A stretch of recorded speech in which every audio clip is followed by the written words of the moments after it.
সকালবেলা ঘুম থেকে উঠেই আগে জানলা দিয়ে দেখলাম রোদ উঠেছে কিনা। Hi good morning. ঘুম থেকে ওঠার পরে চলো আগে বিছানাটা গুছানো যাক। তো দেখো এক চুটকিতে বিছানা গুছিয়ে ফেলেছি। অনেক দিন ধরে এই বিছানা চাদরটা চেঞ্জ করা হয়নি, তাই আজকে চেঞ্জ করে ফেললাম। কলপাড়ে এসে ব্রাশ করতে এসে দেখি মা সব কচু গাছ কেটে ফেলেছে। এখন দেখো আমি ফেস ওয়াশ দিয়ে মুখ ধোবো। আর এই ফেস ওয়াশটা না অনেক দিনের, প্রায় 9 মাস হয়ে গেল, আগের হোলির সময় কিনেছিলাম।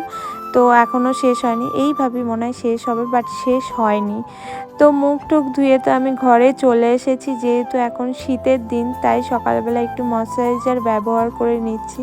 তারপরে যা কাজ করব আগে তো স্কিন কেয়ারটা করি, তারপর আমি কিন্তু তেমনটা স্কিন কেয়ার করি না।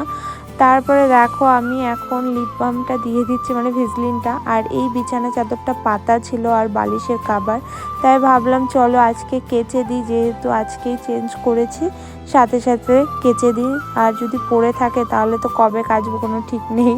তো কাচার পরে দেখো আমি এখন মেলতে চলে আসছি। এখনও ভালো করে রোদ ওঠেনি, তাই ভাবছি যে শুকোবে তো। তো বন্ধুরা চলো, অনেকক্ষণ ধরে তো অনেক কাজ করলাম, এখন চান করে নিই, তারপর তোমাদের সাথে দেখা হবে। 2000 years later. তো গাইস ফাইনালি আমি চান করে তো চলে এসেছি। তারপরে চান করে এসে আর কি করব, আগে তো ময়শ্চারাইজার ব্যবহার করব। যেহেতু শীত এখন প্রচণ্ড, ভালো করে ময়শ্চারাইজারটা ব্যবহার করেছি। আর আমি না গলার ময়শ্চারাইজারটা ইউজ করে নিচ্ছি, কারণ আমার না বডি অয়েলটা একদমই শ্যুট করছে না, বাট কিনে ফেলেছি তো ইউজ তো করতেই হবে। তো এখন বডি অয়েলটা মেখে নিচ্ছি, কারণ আগের বার আমি বডি অয়েল গলায় দিয়েছি, আমার খুব ইচিং হয়েছিল। তো চলো এখন আমার ড্রেসটা চেঞ্জ করা যাক। চলো বন্ধুরা, তো দেখো আমি চেঞ্জ করে চলে এসেছি। এখন আমার বাড়িতে কোনো কাজ নেই, তাই জানলার পাশে চুল শুকাবো আর ফোন দেখবো। তো টাটা।